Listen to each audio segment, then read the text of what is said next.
सुप्रभात। बाबा कहते हैं, मेरे प्यारे बच्चे, तुम जिस तरह से अपना सादगीपूर्ण जीवन बिता रहे हो ना, बिताओ। और ये बहुत अच्छा है। किसी के दिखावे मत आओ, क्योंकि लोग दिखावा बहुत पसंद करते हैं। ये तुम्हारा मन कह रहा है ना, सच है। लोग दिखावा पसंद करते हैं, लेकिन जो लोग सच्चे होंगे ना, वो नहीं दिखावा करेंगे और वो ही तुम्हें पहचान पाएंगे। जो दिखावे के लोग हैं ना, वो पल भर के लिए साथ रहते हैं और उनको दिखावा पसंद है। तो जिनको दिखावा पसंद है वो दूर हो जाएंगे, लेकिन तुम स्वयं मत बदलो। तुम खरा सोना हो, तुम जैसे हो वैसे रहो। तुम्हारा स्वभाव सबसे अलग है, तुम्हारे मन की शीतलता ये सबसे अलग है, और ये सब चीज़ें बहुत कम लोगों में होती हैं। तुम्हारे मन में ये आ रहा है ना कि तुम बहुत सादगी के साथ रहते हो, इसलिए लोग तुम्हें पसंद नहीं कर रहे हैं। बच्चे, ऐसा नहीं है। सादगी लोगों को पसंद आती है और तुम्हारे जैसा लोग बन नहीं पा रहे हैं। तुम जो सोच रहे हो ठीक है, कोई बात नहीं। मन में जो विचार आ रहे हैं मैं समझ रहा हूँ, लेकिन बार बार यही कहता हूँ, उस दिखावे की दुनिया से दूर रहना। और जो लोग दिखावा करते हैं उनको करने दो। वो दिखावा पल भर का है। शायद जिस तरह से तुमने मजबूती से अंदर को इतना स्वस्थ और मजबूत रखा है ना, वो सब चीज़ें उन लोगों में नहीं हैं। तो समझ गए हो ना, तुम अलग हो। और ये जो दिखावे की दुनिया है ना, इनको जैसे हैं वैसे रहने दो।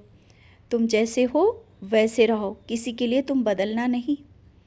समझ रहे हो ना, तुम खरा सोना हो। मैंने तुम्हें खरा सोना बना दिया है। और लोगों का क्या है, लोग तो ऊपरी चीज़ें देखते हैं, उनको देखने दो। तुम जिस तरह से सबके मन को समझ जाते हो ना, और हाँ, कुछ दिनों से देखता हूँ तुम उदास रह रहे हो, किसी का दुख तुम्हें देखा नहीं जाता है। और तुम मुझसे हर पल यही कहते हो कि बाबा इतना दुख क्यों दिया।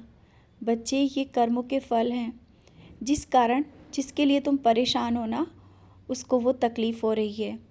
धीरे धीरे वो कर्मों के फल कट जाएंगे और सब कुछ सही हो जाएगा। तुमने जो उनके लिए दुआएं मांगी है ना, उनके लिए प्रार्थना की है ना, वो अवश्य पूरी होगी। और जैसे तुम चाहते हो वैसा ही हो जाएगा।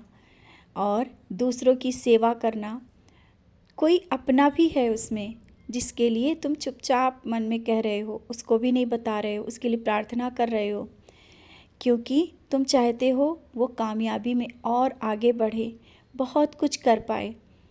अपने लिए तो तुमने मांगना ही छोड़ दिया है। बच्चे, मैं तुम्हारा पिता हूँ।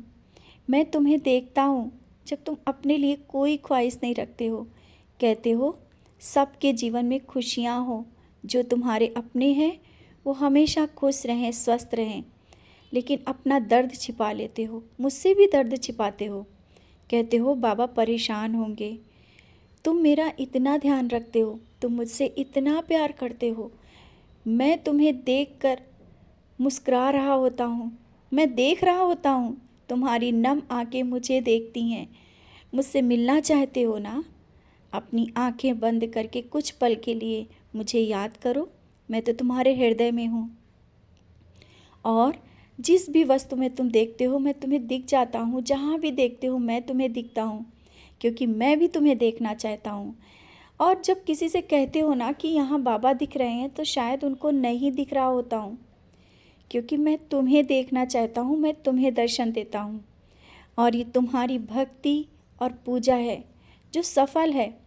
और तुम उन सब चीज़ों से बहुत दूर हो गए हो जो एक पल के लिए तुम्हें परेशान करती थी।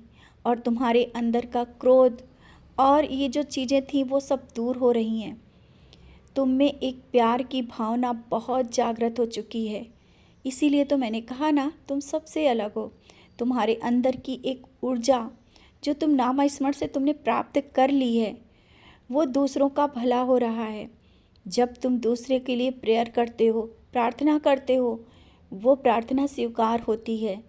इसी तरह से अपने कर्मों को करते चलो। जीवन में वो सब चीज़ें हैं तुम्हारे पास, जो कमी है वो दूर कर दूंगा। और जो तुमने कर्जा लिया है ना, वो थोड़ा बहुत है, उसको भी पूरा कर दूंगा। लेकिन अब ये गलती कभी मत करना, कर्ज से दूर रहना। और जानता हूँ तुमने नहीं लिया है, तुम्हारा मन भी नहीं होता है, लेकिन कुछ परिस्थिति और कारण के कारण ये सब चीज़ें जो हुई हैं ना, उन सब से मैं दूर कर दूँगा। और जब तुम शिरडी आओगे ना, मैं तुम्हें बहुत सा प्यार दूँगा। तुम चाहते हो ना मैं तुम्हें प्यार दूँ, मैं तुम्हें बहुत प्यार दूँगा। मैं भी चाहता हूँ कि तुम्हारी जो ये आंखें तरस रही हैं मुझे देखने के लिए, मैं भी तरस रहा हूँ तुम्हें देखने के लिए। लेकिन आज मैं कहता हूँ, तुम अपने घर के स्वरूप में मुझे देखो, मुझे देखो, मैं तुम्हें दिख रहा हूँ ना। मैं शिरडी से मैं तुम्हारे घर में भी बैठा हूँ, तुम्हारे हृदय में बैठा हूँ। हाँ, शिरडी से तुम्हारा एक नाता है, एक रिश्ता है, इस कारण तुम्हारा मन वहाँ के लिए भागता है। तो मैं भी तुम्हें बुला रहा हूँ, जल्दी ही तुम शिरडी आओगे और तुम मेरे पास बैठोगे। जिस तरह से तुम मुझसे बात करना चाहते हो, और कुछ बात मन में छिपा के रखी कि जब तुम शिरडी जाओगे ना तब बोलोगे, मैंने समझ लिया है और मैं तुमसे बातें करूँगा। किसी न किसी रूप में मैं तुम्हें दर्शन भी दूँगा, मैं मिलने आऊँगा तुमसे, बात भी करूँगा।